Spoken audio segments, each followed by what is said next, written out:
Amém? Quero convidar aqui o nosso amado pastor Rudney, que veio nos abençoar nessa noite com a palavra de Deus. Está juntamente com o Wagner também, companheiro aí da guerra, né? E dos momentos bons também, né? Glória a Deus. E eu queria convidar a igreja a ficar de pé nesse momento. É um motivo de muita alegria estar recebendo ele aqui. Alguns já o conhecem, né? Do famoso Encontro com Deus, que é realmente uma pessoa que tem ali liderado a organização juntamente com a sua esposa e que tem sido um instrumento para abençoar a vida de muitas pessoas, né? Pastor Rudney é um exemplo para mim de um discípulo fiel, de um homem que uma vez foi chamado, né, vestiu a camisa do Evangelho e tem verdadeiramente feito a diferença, né? Já são muitos anos onde a gente se conhece. Na verdade, eu conheci primeiro a irmã dele, a pastora Rose, que está lá no Peru ajudando o pastor Manuel.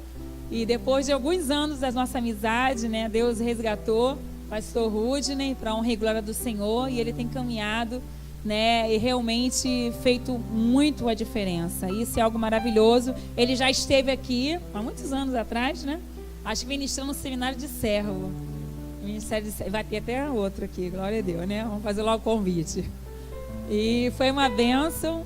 E nós vamos estar orando, que eu creio que Deus tem algo a falar conosco através da vida dele, em nome de Jesus. Pai, nós te louvamos nessa noite.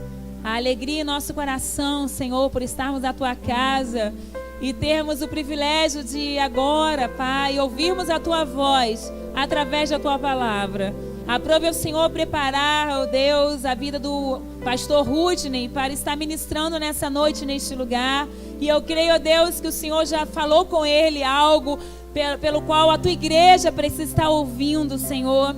Que nós possamos, ó Pai, receber a boa semente através da vida dele. Que o teu Espírito Santo, Senhor, cumpra e consolida nessa noite toda a tua vontade para a vida de todo aquele que está aqui nessa noite, que se dispôs a vir te adorar, Senhor. Em nome de Jesus, muito obrigado pela vida do pastor Rudney, por aquilo que ele tem se permitido ser na tua presença e tem sido esse canal de Deus, um homem sério, um homem comprometido, um homem aliançado com a tua palavra, com o teu evangelho. Que o Senhor continue abençoando a vida dele, a sua esposa, a pastora Thelma, a sua filha, a Rafa, Senhor, em nome de Jesus. Que o Senhor possa fazer infinitamente mais, ó Pai, de tudo aquilo que o teu filho tem pedido e tem pensado, de maneira que o teu nome seja glorificado em todo o tempo. Assim nós oramos e te agradecemos em nome de Jesus. Amém e graças a Deus. Vamos aplaudir o Senhor pela vida dele. Glória a Deus. Aleluia. Amém, queridos? Pode se assentar. Glória a Deus. Felicidade é minha de estarmos juntos aqui nessa noite, compartilhar de algo que Deus tem para a nossa vida. Amém, queridos? Quero, antes de mais nada, trazer um abraço do nosso apóstolo Robson. Amém, queridos? Né? Homem fantástico, maravilhoso. Só estou aqui porque ele deixou também, né? Aí estamos aqui, né? Como a pastora falou, alguns anos caminhamos lá na igreja de Campo Grande, estamos lá auxiliando, né? Trabalho pastoreando, mas sou pastor auxiliar, trabalho no Ministério de Ensino, ajudamos lá no Encontro com Deus. Alguns irmãos devem conhecer lá do Encontro, né? A gente está sempre lá. Eu falo, pessoal, que eu fui para o Encontro há 18 anos, eu não saí de lá até hoje. Continuei lá, né? Comecei como equipe, depois Deus veio acrescentando cada dia mais graça, porque só Deus pode nos dar graça, né? Que a gente continue caminhando. E hoje estamos aqui para compartilhar uma palavra do Senhor para a nossa vida. Amém, queridos? Então eu queria que você abrisse a sua Bíblia no profeta Ageu. Amém, irmãos? O texto do envelope aí é uma continuação do que a gente vai ler agora. Isso. Ageu não parece, mas está na Bíblia. Antes de Zacarias ali e tal.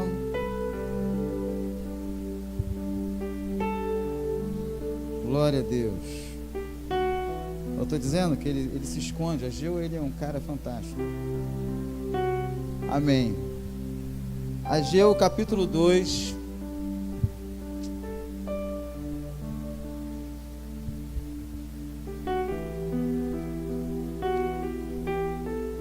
A partir do verso 6, amém? Ageu 2, 6. Diz assim, amém? Ageu 2, 6. Pois assim diz o Senhor dos Exércitos: ainda uma vez, dentro em pouco, farei abalar o céu, a terra, o mar e a terra seca. Farei abalar todas as nações e as coisas preciosas, de todas as nações virão, e encherei de glória esta casa, diz o Senhor dos Exércitos. Minha é a prata, meu é o ouro, diz o Senhor dos Exércitos. A glória desta última casa será maior do que a primeira, diz o Senhor dos Exércitos. E neste lugar darei a paz, diz o Senhor dos Exércitos. Amém? Feche teus olhos por um minuto mais uma vez. Pai, em nome de Jesus, nós colocamos a Tua palavra diante de Ti, que o Senhor venha nos ensinar, que o Senhor venha nos exortar, que o Senhor venha trazer o Teu ensino e a Tua orientação. Meu Deus, muito obrigado, porque Tu és santo, maravilhoso, digno de toda honra e de toda glória. Amém e amém. Amém, amados. Glória a Deus. Amados, eu estava olhando pelo tema, a transformação por causa da palavra, e é verdade, você só pode ser transformado se tiver uma palavra. Irmãos, vou te falar uma coisa: você pode passar por inúmeras situações psicológicas, pedagógicas, sabe, mas só quem te transforma é Deus, e Deus, Ele está presente, está dentro de nós, através da sua palavra. Não tem como você fugir essa regra, você está entendendo? Por quê? Quem faz a transformação é Deus. Mas como é que a gente espera essa transformação de Deus? Através da palavra do Senhor. A palavra de Deus, ela é viva, ela é manifestada no nosso coração, e essa palavra que faz a diferença. Você vai entender o que eu estou falando. Por quê? O profeta Ageu, tanto Ageu quanto Zacarias, foram dois profetas que são considerados os profetas da reconstrução, os que foram reconstruir o templo. Na verdade, eles não foram reconstruir, eles foram a peça-chave que Deus usou para que o templo fosse reconstruído. Então, como é que a gente vai entender um pouco isso aí? O que acontece? Se você vê lá no livro de Neemias, né, na Bíblia hebraica, no Tanakh, Esdras e Neemias são o mesmo livro, e aqui na nossa Bíblia a gente tem ele separado, né? E o livro de Neemias, ele mostra lá no capítulo 1 o começo da reconstrução do templo, e no capítulo 3, se eu não me engano, eles começam muito entusiasmados, cheios da graça do Senhor. Ok? Israel está vivendo um período fantástico, maravilhoso, que ninguém pensava que ia passar, que era a libertação do cativeiro. Foram 70 anos dentro do cativeiro babilônico, e ali agora Ciro assume o poder como rei, um persa e tal, aquela coisa toda, Império Persa, um outro domínio, só que traz liberação e liberdade para os judeus. Então Israel ali é declarado: não, você pode voltar para a sua terra, né? Tem todo um pensamento ali que Deus traz àquele rei, e é liberado aquele povo a estar saindo do cativeiro babilônico e retornando à Palestina, retornando a Jerusalém, melhor dizendo, né? E chegando lá, aquele entusiasmo, aquela coisa fantástica, aquela coisa maravilhosa, porque foi um milagre de Deus, irmãos. Isso é uma coisa, porque o cativeiro babilônico trouxe a cura à idolatria de Israel. Você pode ver que até hoje o judeu tem outros pecados, mas não idolatria. Hoje talvez ele idolatre até a sua própria forma religiosa, até o seu próprio rito religioso, mas ele nem pensa em um dia adorar um outro Deus. Tanto é que o extremismo religioso, ele nem pensa de ter um Estado palestino dentro de Israel.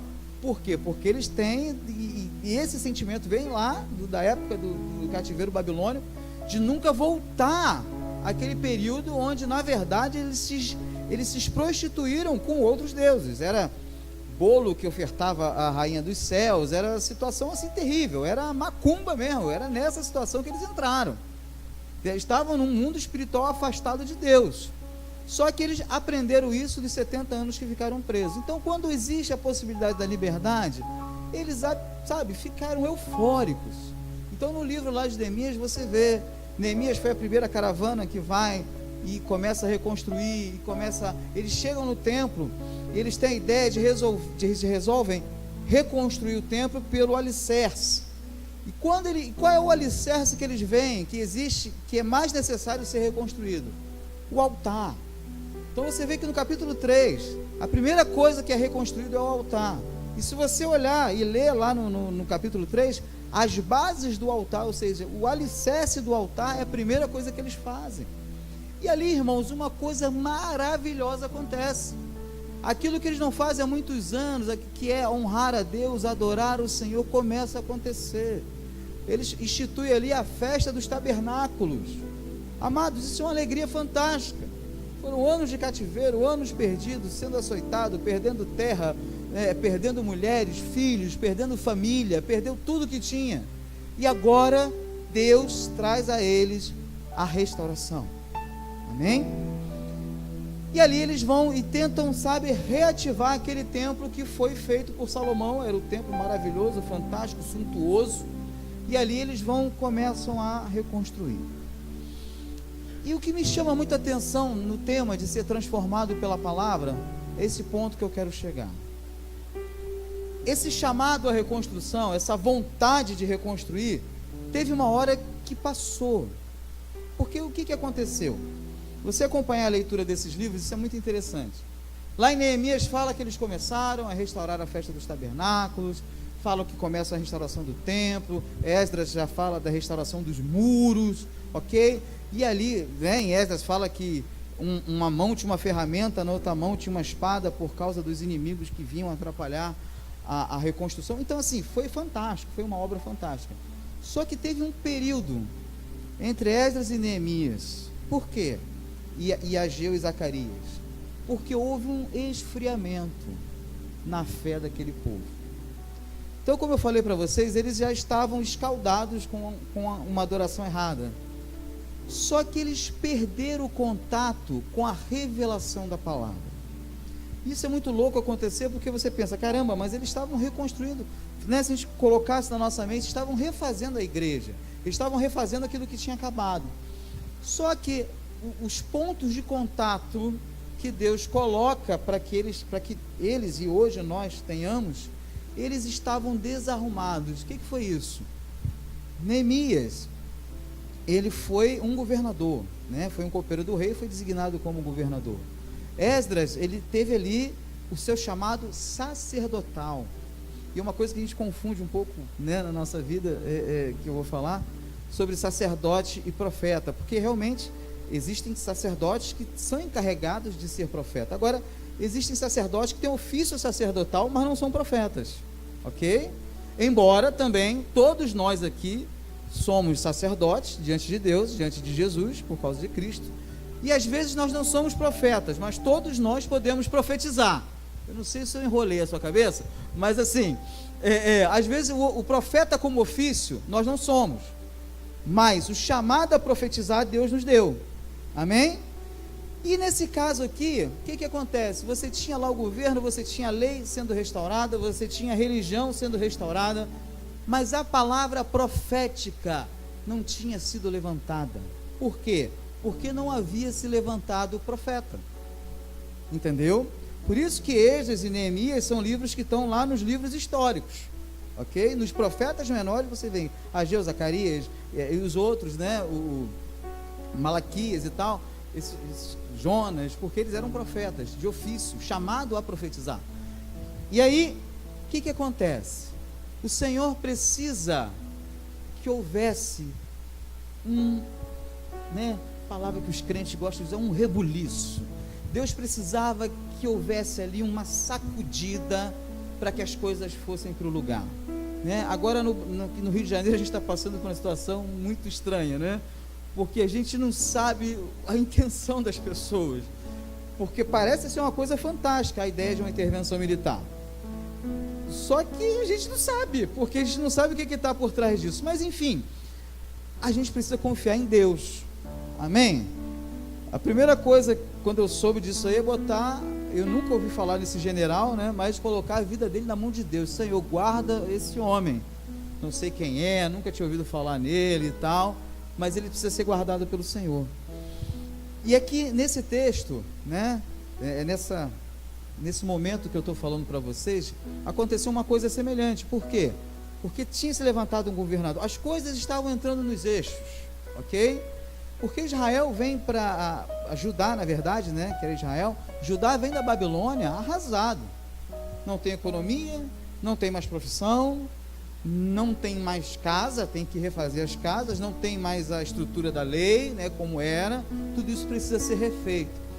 E como eu falei para vocês, lá no comecinho, em Neemias capítulo 1, quando eles têm aquele chamado e aquilo começa a ser reconstruído, existe um momento de esfriamento. E esse é um problema que todos nós temos. Porque presta atenção numa coisa, irmãos. O começo é muito bom.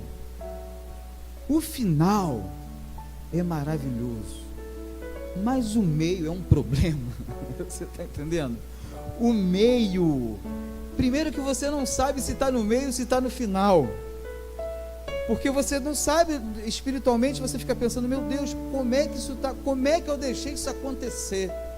Como é que isso aconteceu comigo? Eu não sei, não vou perguntar, mas de repente você cometeu um pecado esses dias e você vai pensar, meu Deus, como é que eu fiz isso? Irmãos, tem cerca de um mês atrás, o pessoal que me conhece, eu já fui viciado em cocaína, já fui um cara largado e tal, essa coisa toda. Então essas coisas de malandragem, não sei o que, né? Eu conheci muito isso de perto. Mas cerca de um mês atrás, apareceu um camarada lá na igreja para ofertar 400 cadeiras estofadas. Eu não vou contar a história, eu vou falar, né? Você já entendeu que foi um golpe. O cara chegou, falou, olha só, estamos desmontando. Eu não sabia disso, eu estava de férias, não estava em casa, né? Ele chegou por uma amiga nossa que é diretora de uma escola e tal, e foi indicado para lá e falou, olha, tem 400 cadeiras estofadas. Ele botou as fotos, irmãos, uma coisa linda, e só preciso de um caminhão para ir buscar, mas eu arranjo o caminhão. Aí tinha que ser lá na Sul América Seguros, que tem um auditório lá no centro da cidade. Eu arranjo o caminhão, tem que pagar R$200 pro rapaz, é só me levar lá que a gente volta com as cadeiras. Aí o apóstolo Robson me ligou, estava chovendo, querido, vamos lá e tal, poxa, que bênção, glória a Deus, aleluia, isso é de Deus, Deus é tremendo. E a gente pensou, caramba, a gente vai deixar as congregações todas com cadeira estofada, vai fazer um auditório, vai não sei o que lá e tal.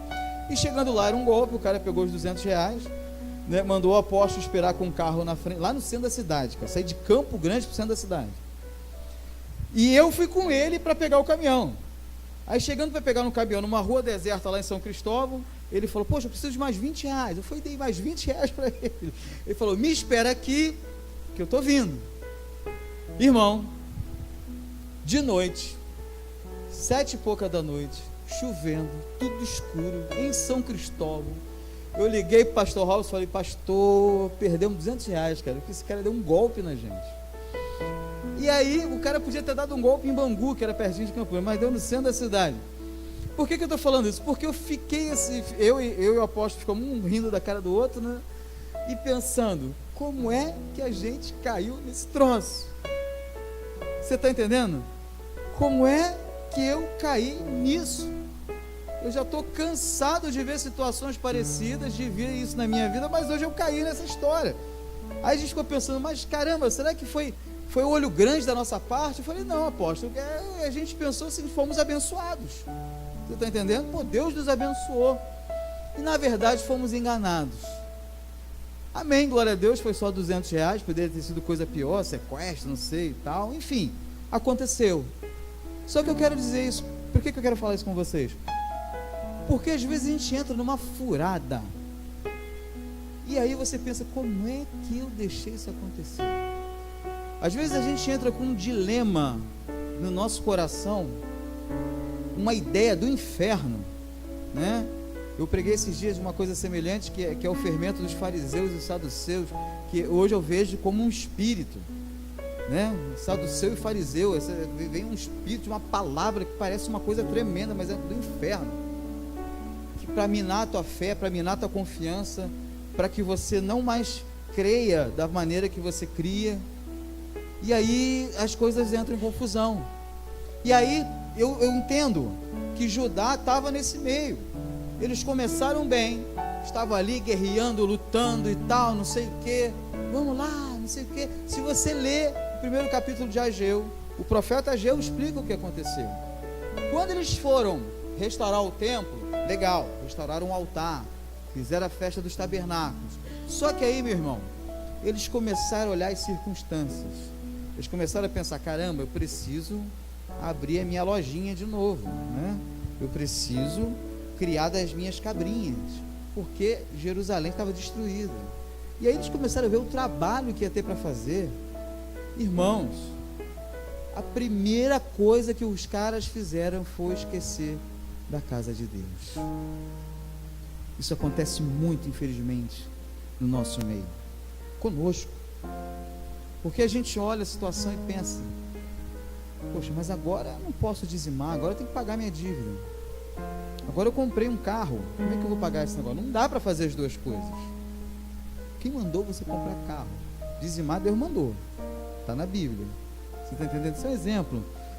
Sei lá, tantas outras coisas que a gente pega e a gente começa a enxergar como se fosse uma prioridade sobrenatural. Mas se você colocar a importância de reconstruir, de construir, de edificar a casa de Deus, aquilo se torna nada. Entendeu? Caramba, o que tem sido a reconstrução, a transformação que Deus tem feito na casa dele? Tem sido através dos pequenos grupos, tem sido através do discipulado, do evangelismo, de estar junto. Você está entendendo? Essas coisas que às vezes a gente negligencia. Eu sei que hoje é um desafio para estar na igreja, né, irmão? A gente trabalha, vem de condução, não sei da onde, não sei o que e tal. É um desafio, mas tu está aqui, glória a Deus. Ainda chove para piorar o negócio, né? O bilhete único aumenta, não sei o que, tudo piora. Mas amém que você está aqui. Mas muitos, por muito menos do que isso, eles acabam pensando, eu não vou edificar templo, coisa nenhuma, eu preciso ver a minha parte. Então, amados, esse povo de Judá, eles estavam felizes da vida, só que eles começaram a perder o sentimento. Não era o mesmo sentimento lá de Esdras capítulo 1. E aí Deus precisa levantar o profeta, e aí precisa vir a palavra profética, e aí que entra Ageu. No capítulo 1 de Ageu, diz assim, no 2º ano do rei Dario, no 6º mês, no 1º dia do mês, veio a palavra do Senhor, por intermédio do profeta Ageu, a Zorobabel, filho de Salatiel, governador de Judá. Josué, filho de Josadaque, o sumo sacerdote, dizendo, olha que Deus fala através de Ageu. Assim fala o Senhor dos exércitos, este povo diz, não veio ainda o tempo em que a casa do Senhor deve ser edificada. Veio, pois, a palavra do Senhor por intermédio do profeta Ageu, dizendo, acaso é tempo de habitardes vós em casas apaineladas, enquanto esta casa permanece em ruínas? Ora, pois assim diz o Senhor dos exércitos, considerai o vosso passado, tendes semeado muito e recolhido pouco, comeis, mas não chega para fartar-vos, bebei, mas não dá para saciar-vos, vesti-vos, mas ninguém se aquece, e se recebe salário, recebe para pôr num saquetel furado. Assim diz o Senhor dos exércitos, considerai o vosso passado. Amado, o camarada está fazendo tudo errado. Por quê? Porque ele perdeu a visão que Deus tinha falado da reconstrução do templo. Ele perdeu aquilo que Deus tinha colocado como propósito, como promessa. E isso acontece muitas vezes na nossa vida, amados. A gente pega, caramba, fui transformado pela palavra, amém, glória a Deus. O Senhor te prometeu um casamento, o Senhor te prometeu uma bênção, né? Prometeu no sentido de ser uma promessa mesmo. E aí você recebe aquilo, amém, glória a Deus. E aí Deus fala, olha, você recebeu, só que a casa, a obra da edificação do templo da casa de Deus precisa continuar. Só que você pensa na promessa, esquece a promessa da própria casa de Deus, esquece o propósito maior.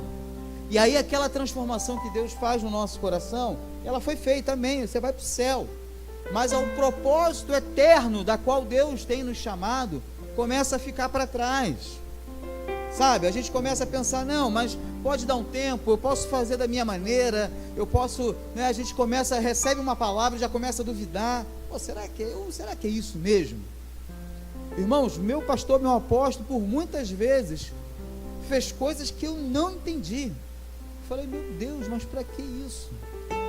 Quando o tempo passa, eu vi que era Deus, né? Eu brinco com ele, eu falei, se tu pular do 11º andar, eu vou atrás, porque Deus falou alguma coisa, né? Zoando, brincando, mas ele não espera que ele não faça isso, mas acontece, porque Deus está falando, o pastor é melhor, o apóstolo é melhor, o profeta é melhor que alguém. Irmãos, Deus trouxe os ofícios, não foi à toa, você está entendendo? Deus, ele traz com um propósito, Deus traz a ordem para que seja seguida, Deus faz a lei para que haja lei e as pessoas cumpram a lei. Não sei se você sabe, mas a Constituição brasileira é uma das melhores do mundo. O que você imaginar tem lei. O problema não é a lei, o problema é o cumprimento da lei, entendeu? O problema é as coisas acontecerem como deve acontecer. Estava vendo, né, noticiário, estudiosos e tal, falando, poxa, não existe Constituição como a de 88, é uma das melhores do mundo, só que as pessoas não cumprem, só que o cara é preso, o Supremo libera, só que existem, né, você viu, não sei se vocês viram agora há pouco tempo, a pessoa foi pega com uma quantidade de droga, mas está presa porque é pobre. Mas o filho do William Bonner também foi pego, mas foi solto, porque ele é rico. Então o que acontece? Existe essa desigualdade? Existe, infelizmente existe, ok? Mas não é por falta de ferramenta. Então assim, aqui na nossa vida hoje, amados, eu creio que nessa noite vejo aqui pessoas que foram transformadas pela palavra de Deus, né? Eu estava falando isso outro dia, todos nós temos um milagre. Você está aqui nessa noite, é um milagre. Você hoje levantar para ir na igreja, fazer um propósito com Deus, isso é um milagre tremendo, né? Você pregar o evangelho, meu Deus, que milagre é esse? Entendeu? Fora os milagres mesmo, que eu nem sei o que aconteceu na sua vida, cura, libertação, transformação, não sei, mas eu sei que Deus fez. Por quê?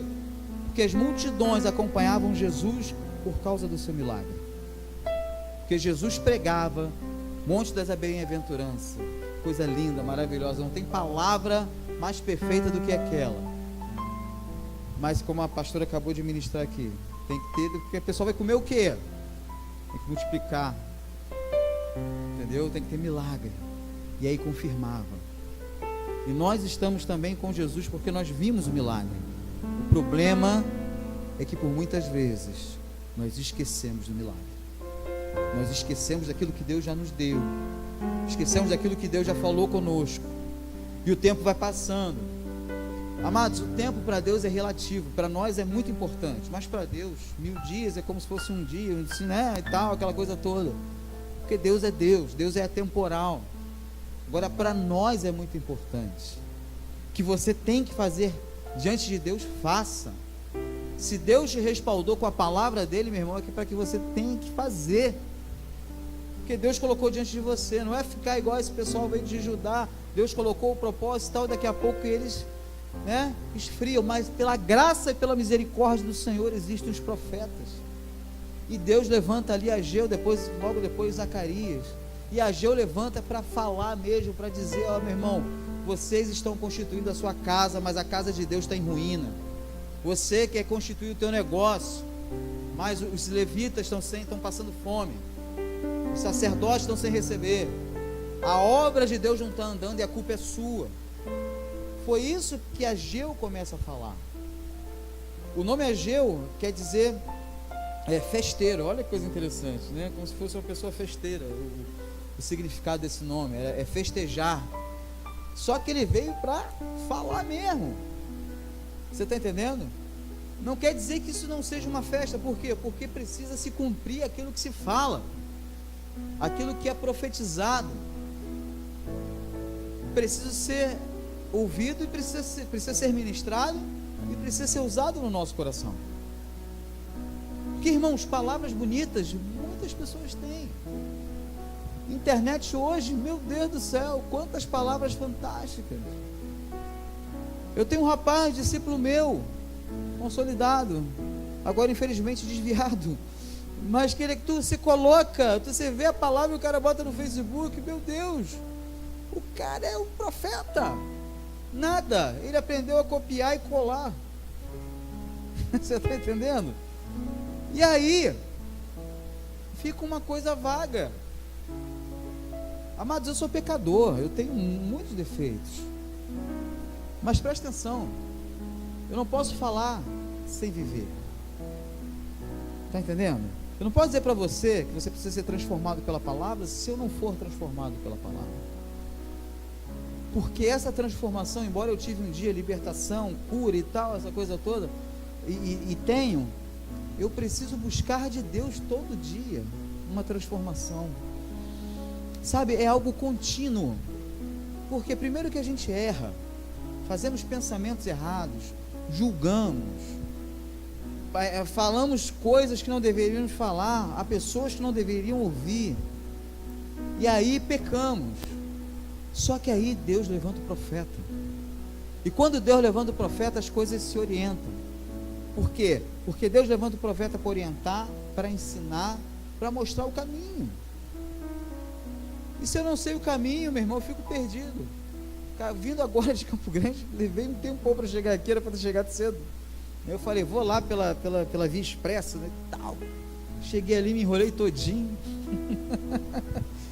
Tão fácil chegar aqui, mas me enrolei. Por quê? Peguei um caminho, era para ser um atalho, virou uma... Fiquei igual o povo de Israel lá no meio do deserto e tal. Ainda bem que foi pouco tempo, né, meu irmão? E aí chegamos aqui. Mas amém, porque Deus nos trouxe. Mas preste atenção numa coisa: quantos às vezes pegam um atalho e fica pelo meio do caminho? Sabe? Setas que vêm, a gente não sabe de onde. Quer dizer, a gente sabe de onde, mas é quem é usado pelo inimigo que a gente não espera. Sabe?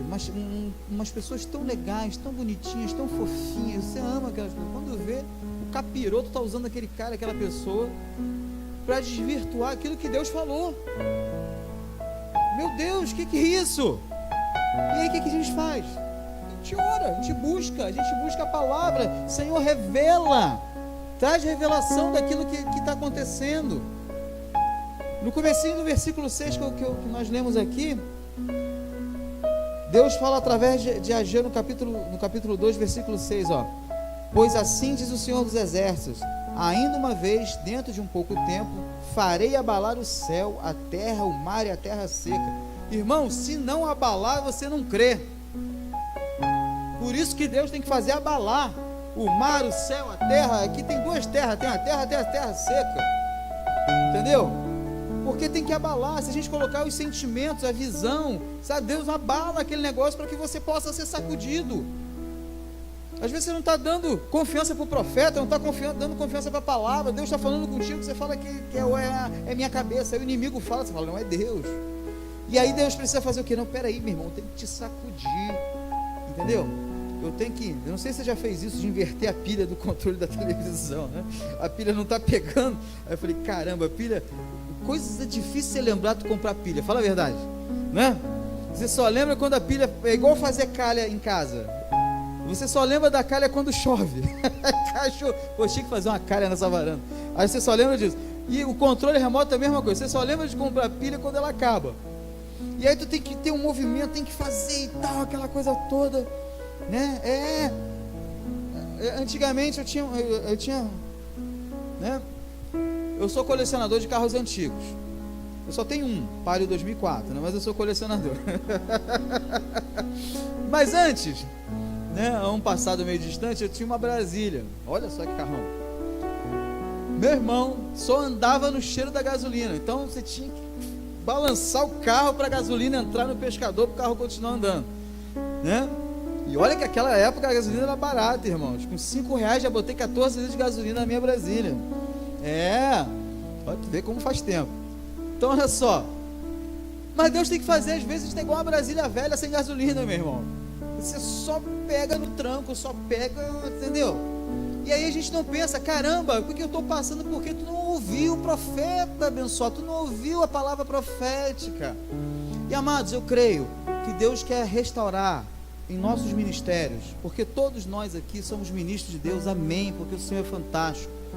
Deus quer restaurar em nosso ministério o profético, a palavra profética, né? Tem a palavra de ensino, de exortação e tal, mas procura diante de Deus: Senhor, eu quero uma palavra profética para mim. Deus desata para que eu seja transformado, né? Irmãos, o Cláudio Duarte é maravilhoso, eu me amarro naquele cara, eu nunca vou conseguir fazer o que ele faz, porque é um dom que Deus deu para ele, mas ele é um ministro itinerante, né? Ele vai, ministra em igrejas, lota estádio, lota não sei o que lá e tal, mas eu não vejo, né? Talvez ele até tenha o dom de profecia e tal, mas ele não é aquele camarada que está ali do teu lado, que vai te dar a palavra profética, que vai ser usado por Deus. Ele não, veja bem, na sua edificação, como homem, como mulher de Deus, não é que ele não seja homem de Deus, tá, irmão? Ele é com certeza um homem de Deus, mas será muito difícil acontecer. É um exemplo que eu estou falando do Cláudio Duarte, do Silas Malafaia, desses camaradas aí.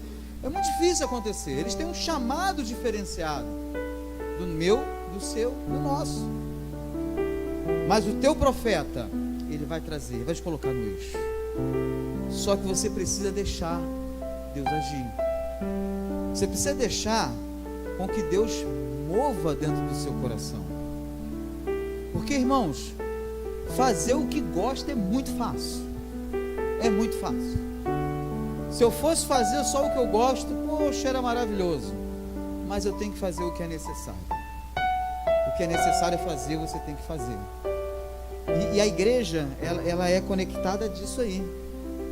E vou te falar uma coisa: você tem um dom, Deus vai te usar no teu dom, amém por isso. Mas às vezes Deus vai te usar num dom que você não tem, mas precisa ser feito. Eu me lembro que a primeira coisa que eu fiz na igreja foi igual ao pessoal ali, ó. Eu movia a mesa de som ali, né? Nem sei mais, nem sabia, nem naquela época, quanto mais hoje eu sei, né? Média, grave, agudo e tal, tirar aquele negócio todo, né? É isso aí. Mas enfim, mas havia uma necessidade, e eu estava lá, aprendi a fazer. Tudo bem que não saiu uma Brastemp, mas fiz, né? E aí foi caminhando, fui fazendo, e as coisas vão vindo. E a Bíblia fala que é de glória em glória, de fé em fé, dessa maneira mesmo, irmão. Mas você precisa deixar o profético entrar no teu coração, entendeu? E uma coisa que eu queria dizer para vocês: quando Ageu fala, o que eu falei aqui, que eu vi no envelope, lá no versículo 9: a glória desta última casa será maior do que da primeira. Irmão, deixa eu te falar uma coisa, e ele fala, o Senhor dos Exércitos aqui várias vezes, ó. A glória desta última casa será maior do que a primeira, diz o Senhor dos Exércitos, e neste lugar darei a paz, diz o Senhor dos Exércitos. Irmãos, eu creio que Ageu não está falando daquele templo que eles estavam reconstruindo, porque não houve templo igual ao de Salomão. Nem o bispo Macedo conseguiu fazer um templo igual ao de Salomão, né? Colocou lá, mas não é igualzinho. Ninguém conseguiu. Esse templo aqui, as gerações que ouviram falar do templo de Salomão, alguém que ouviu o templo de Salomão, quando olhou aquilo, ficou maravilhado, mas ficou triste ao mesmo tempo, porque ele era pífio diante da suntuosidade que tinha o templo de Salomão. O templo que foi reconstruído ali por Neemias, Zorobabel e tal, Esdras e tal, ele era muito, sabe, ele não tinha essa graça toda, essa graça de beleza. O templo depois que foi construído politicamente ali por Herodes, onde Jesus foi, também não era nem aos pés. Quando Ageu fala que a glória da segunda casa será maior do que a primeira, ele está falando de Jesus Cristo. Ele está falando que a glória da unção que Jesus vai trazer é muito maior do que qualquer pensamento religioso ou qualquer pensamento mesquinho que a gente possa ter, de pensar na edificar a minha casa, o meu trabalho. Você tem que fazer, irmão, que a gente tem que ganhar bem, tem que viver bem, isso é verdade. Mas a casa de Deus, ela é construída por unção, ela é construída por palavra profética. A casa de Deus é construída por consolidação. A casa de Deus é construída por cooperação, entendeu? Nós não somos irmãos só porque é bonita essa palavra, não. A gente é irmão porque a gente precisa ser irmão, sabe, de verdade. A gente precisa estar junto, ok? Esse negócio, que igreja que te fala de outra igreja, cara, o cara tem um método diferente, deixa o abençoado lá, né? Hoje, a pastora falou, morreu o Billy Graham, 99 anos. Olha, esse camarada pregou, sei lá, umas 10 vezes mais do que o apóstolo Paulo. Por quê? Porque tinha televisão, tinha avião, tinha não sei o que, não sei o que lá. Então ele rodou o mundo todo. Estava lendo sobre ele um pouquinho hoje, né? Porque fica curiosidade. De 195 países que existem no mundo, ele visitou 180 e poucos. Então, o cara foi no mundo inteiro, pregando o evangelho. Olha só que bênção. E ele só não foi nos outros porque provavelmente eram países árabes que não deixam entrar cristão para pregar. Você está entendendo? E aí, a gente traz para a nossa vida, cara, mas eu não sou Billy Graham, não sou evangelista, não sou, mas e daí, cara? Mas você tem um chamado da mesma forma que ele teve e que ele tem, só que agora ele foi para o céu, né? Agora vai ficar a família dele, vai ficar a Fundação Billy Graham e tal, não sei o que vai acontecer, mas eu sei que esse homem, eu acho que vai ter um palacete no céu, não é? Porque o que ele pregou de evangelho, quantas almas ele trouxe para Jesus. E as nossas? É claro que a gente não sabe dimensionar, não tem como, porque existem pessoas que você pregou o evangelho e não está aqui contigo hoje, né? Existem, lá na igreja a gente tem um trabalho de evangelismo no sinal. Olha, desses anos que tem evangelismo no sinal, eu nunca vi ninguém ser ganho para Jesus no sinal e estar lá na igreja com a gente. Agora, deve ter um grande evangelista no mundo e vai dizer, olha só, uma vez eu estava no sinal querendo me suicidar e veio um irmão, trouxe um papelzinho para mim e me evangelizou. Você está entendendo? Essa graça vai para a tua conta, para a conta de quem fez o trabalho. Irmãos, eu estava em Seropédica, no enterro de um parente da minha esposa. E daqui a pouco aparece uma menina. Ela, sabe, literalmente se pendurou no meu pescoço. Pastor, meu Deus, eu falei, Jesus, o que é isso? No encontro, Senhor, que eu não sei o que e tal. E por que eu estou falando? Não é porque eu quero ser bom, né? Mas é porque a gente não sabe a dimensão que chega, porque eu nem imagino quem seja, que eu não lembro dela, né? Uma vez no posto de gasolina, perto lá de casa, o carro parou na minha frente e saltou um cara cheio de cordão de ouro. Eu falei, agora já era, perdi. E o cara me abraça e fala, pastor, eu te amo. Eu falei, caramba, que bênção, glória a Deus, que ele me ama. Eu quase que eu beijei, eu também te amo, porque tu me deixou vivo. Mas por quê? Porque a gente não sabe a dimensão do camarada que foi na sua célula e nunca mais voltou no seu pequeno grupo. A célula está na boca ainda, só sai célula. A gente não sabe a dimensão do que acontece. Você está entendendo? A gente não sabe daquilo. Mas como é que a gente pode saber? Buscando a palavra profética, buscando a orientação que Deus vai trazer sobre a sua vida, que Ele traz, né? Esses dias não, já tem uns meses, o apóstolo Eduardo ministrou lá na igreja e ele falou, gente, você tem que orar, você tem que calar a boca. Na verdade ele não falou isso, quem está falando sou eu. Por quê? Porque Deus fala. Então às vezes a gente ora, fala, pede, busca, me dá isso, Deus quer falar, obrigado Senhor, amém, vou dormir, pronto, acabou. Mas não deixou Deus desenvolver a palavra profética para o nosso coração. Você está entendendo? E aí pode acontecer o que aconteceu com esse pessoal lá de Judá. Começa a se esfriar, começa a ver, não, peraí, tem a minha casa para construir, tem né, tem que criar minhas ovelhinhas, meus bichinhos, tem que fazer meu pé de meia, tenho que construir. Amém, irmão, você tem que fazer tudo isso, porque Deus te colocou realmente para construir coisas materiais que a gente precisa sobreviver. Glória a Deus. Mas não negligencie aquilo que Deus colocou na casa de Deus. O Betel, a casa de Deus. O El Betel, Deus da casa de Deus. Irmãos, né? Ou a casa do pão, também traduzida por essa palavra. Por quê? Porque Jesus é o pão vivo que desceu do céu. Essa casa, ela precisa ser edificada todos os dias. Sabe? Por quê? Porque precisamos que a transformação da palavra venha ao nosso coração. Irmãos, existem coisas na Bíblia que a gente, né, esse ano lá em Campo Grande entramos aí de novo no propósito da leitura em um ano. E aí você lê e tal, e quando você chega, meu Deus, onde é que estava isso que eu não tinha visto até hoje?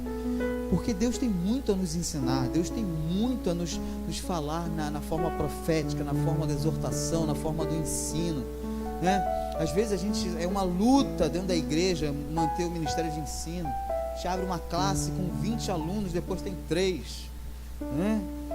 A gente vai e faz e tal, experiências de turma de seminário que fizemos em Campo Grande, poxa, lotamos a turma de seminário, só que o pessoal esquece que tem que fazer prova, que tem que estudar, aí fala, peraí meu filho, você tem que ser aprovado, né?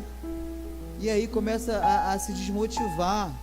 Isso não é só no seminário também, quantas pessoas aí entram na faculdade, entram num propósito, caramba, é isso que eu vou fazer, e aí quando vê, meu irmão, caramba, é tanta conta, é tanto não sei o que lá, é tanto trabalho que tem que fazer, né? Mas você só consegue assim. O cara só pode ser advogado se passar 5 anos lá. São 10 períodos, entendeu? Você sentadinho lá estudando e tal, a pessoa falando, entendendo e buscando e vendo e fazendo estágio e não sei o que lá, e depois de tudo isso tem que fazer uma prova ninja na OAB para você passar naquele negócio, e aí você é um advogado. Você está entendendo? Então olha só, gente, o profético tem que ser estabelecido na nossa vida através da palavra. A palavra, ela precisa ser transformadora. Você estar no ambiente de Deus, você precisa criar, eu preciso criar expectativa para receber, né? Aqui a gente tem 2 momentos que nós damos, que é quando a gente está no culto, a gente dá oferta, a gente dá adoração, a gente entrega louvor, mas a gente recebe muito mais do que dá, porque hoje você está recebendo uma orientação que Deus colocou agora. E aí, irmãos, eu não sei qual era a sua decisão, eu sei que Deus está falando para a sua vida hoje, que o profético precisa ser ouvido. Busque, coma, se alimenta dessa palavra, busque a palavra de Deus. Você está entendendo? E eu vou te falar uma coisa, o profeta Ageu, como eu falei, é difícil até achar na Bíblia, né? Porque tão pequenininho, são 2 capítulos só. Pouco se sabe de Ageu, até o nome dele é curtinho, tadinho. Pouca coisa se sabe dele. Se sabe que ele existiu, se sabe que ele foi profeta, mas se sabe muito pouco. Não sabe se era casado, se era solteiro, não sei o que e tal, ninguém sabe disso. Você sabe que foi tão importante que ele escreveu, que está aí até hoje nos ensinando, entendeu? Mas precisou se levantar o profético para que aquele tempo se levantasse. E a voz de Ageu, como eu estava falando, foi uma voz para Cristo, para Jesus, porque a glória da segunda casa é a glória de Cristo, irmãos.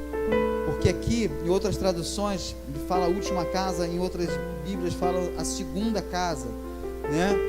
E você sabe que nós temos um começo, nós tivemos um Adão, mas no final nós tivemos o último Adão, e não vai haver outro, porque nós tivemos uma casa, nós tivemos um propósito lá no Éden, mas esse propósito ele se completa em Cristo, porque a glória é desta segunda casa em Jesus, irmãos.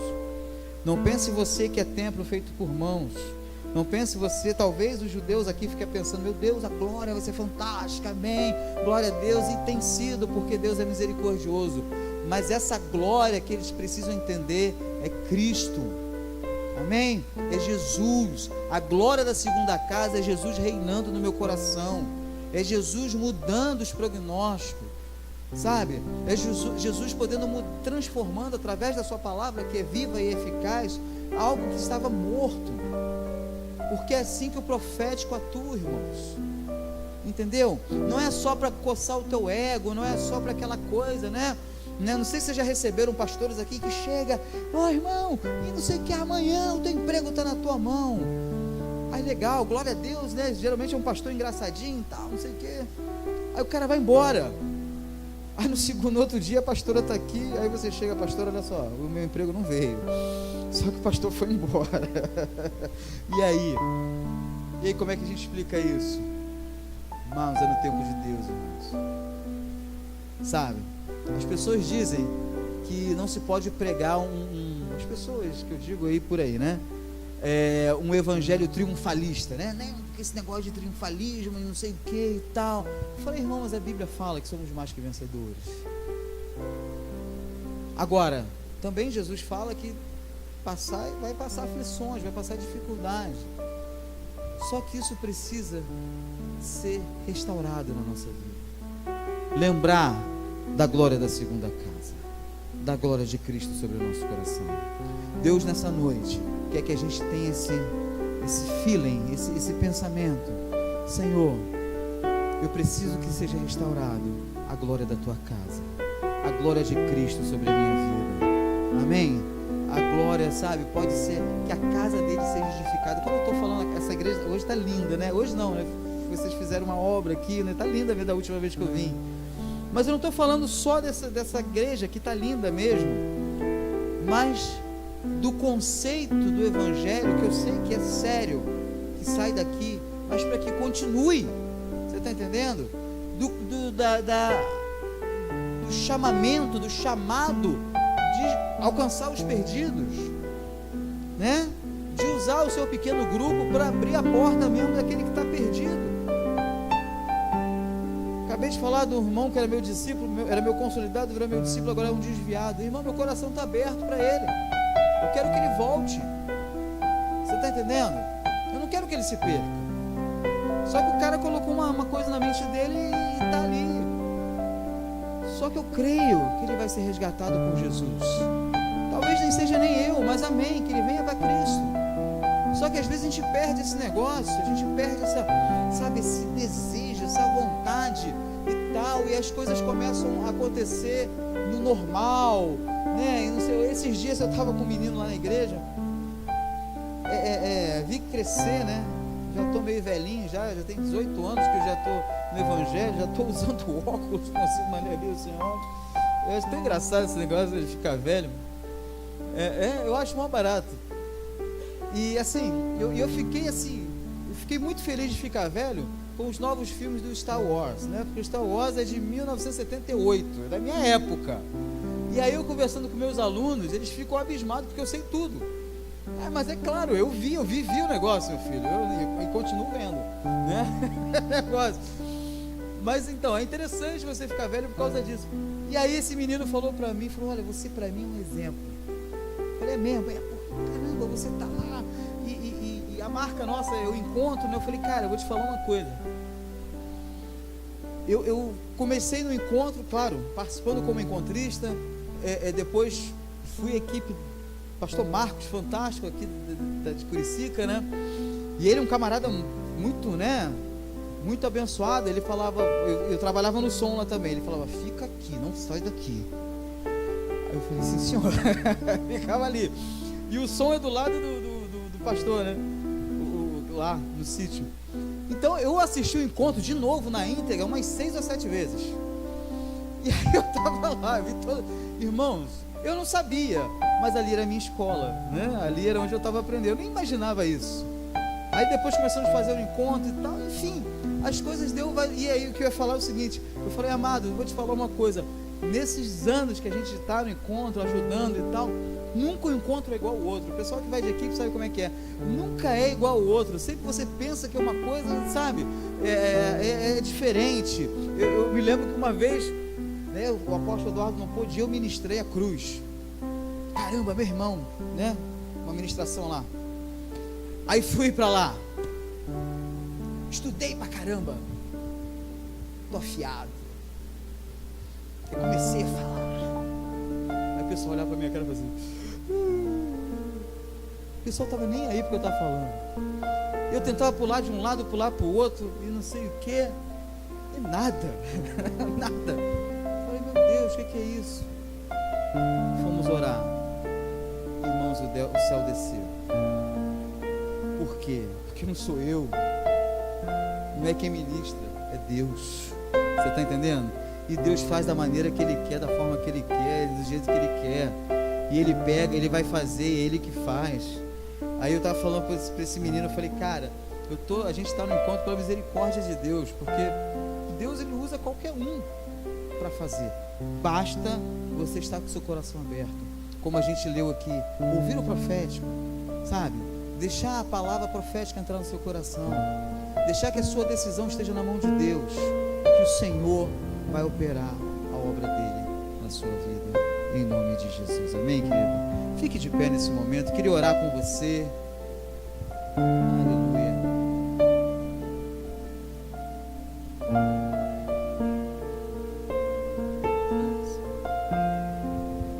Feche teus olhos, Pai. Em nome de Jesus. Senhor, em nome de Jesus, nós nessa noite queremos entregar, ó Pai, essa igreja, teus filhos nas tuas mãos. Senhor, como nós falamos aqui, como ouvimos a tua voz, ó Pai, que a tua palavra profética que aqui está, não comigo, mas com aqueles irmãos, com aqueles ministros, com a pastora que aqui está, meu Deus, a tua palavra ela é viva, ela é eficaz, ela é uma faca de dois gumes, ela corta dos dois lados, mas ela traz a restauração que nós precisamos, ó Pai. Oh Espírito Santo de Deus, que o Senhor possa ministrar nessa noite em nossos corações, ó Deus. Meu Deus, eu quero colocar diante de Ti agora que toda decisão errada que nós pensamos até o dia de hoje, ela seja revertida, Pai. Meu Deus, que todo pensamento, todo passo que pensamos em dar, mas não tinha a sua aprovação, meu Deus, que o Senhor venha trazer à tona nesse momento, nos mostre a tua orientação. Senhor, eu não imagino o que possa ser, mas ó Deus, hoje, nessa noite, talvez tenhamos pensado em fazer algo que não foi aprovado pelo Senhor, algo que poderia ter base, algo que poderia ser bíblico, mas não foi profético, uma decisão que, como a tua palavra diz, que há caminhos, que para o homem parece ser caminho de bênção, mas no seu final são caminho de morte. Meu Deus, nós queremos pedir a ativação, ó Deus, da tua palavra profética no nosso coração, e Senhor, e possamos decidir por aquilo que é verdade, por aquilo que é profético, Senhor, por aquilo que é seu, por aquilo que é estabelecido pela tua palavra, Senhor. Senhor, não queremos viver em emoção, Senhor, essa igreja não viverá por emoção. Meu Deus, esses discípulos não viverão por palavras jogadas ao vento, não viverão, meu Deus, porque nós temos uma palavra viva, eficaz, uma palavra verdadeira, uma palavra que vem do Senhor, uma palavra, Deus, que faz a diferença, uma palavra que toma a decisão, porque ela é viva através do Teu Espírito Santo, Senhor. Oh Senhor, em nome de Jesus, em nome de Jesus, meu Deus, que o Senhor possa fazer acontecer em nosso coração aquilo que nós pedimos, Pai, em nome de Jesus, Pai. Meu Deus, Salmo 28 diz assim: a Ti clamo, ó Senhor, rocha minha, não seja surdo para comigo, para que não suceda se Te calares acerca de mim. Seja eu semelhante aos que descem a cova, ouve as minhas vozes, as minhas súplicas, quando a Ti clamar por socorro, quando erguer as mãos para o Teu santuário. Não me arraste com os ímpios que praticam iniquidade, os que falam com paz ao próximo, porém no coração tem perversidade, segundo a malícia dos seus atos. Dá-lhe conforme a obra de suas mãos, retribui o que lhe merecem, e visto que não atentam pelos feitos do Senhor, nem para os que suas mãos fazem, ele derrubará e não os reedificará. Bendito seja o Senhor, porque me ouviu as vozes de súplicas. O Senhor é minha força e meu escudo, nele o meu coração confia, nele foi socorrido, por isso meu coração exulta, com o meu cântico louvarei. O Senhor é a força do seu povo, o refúgio salvador do seu ungido. Salva o teu povo e abençoa a tua herança, apacenta e exalta para sempre, em nome de Jesus. Nós te louvamos e te agradecemos e damos uma salva de palmas em tua presença, Senhor. Muito obrigado, muito obrigado, muito obrigado, em nome de Jesus, em nome de Jesus.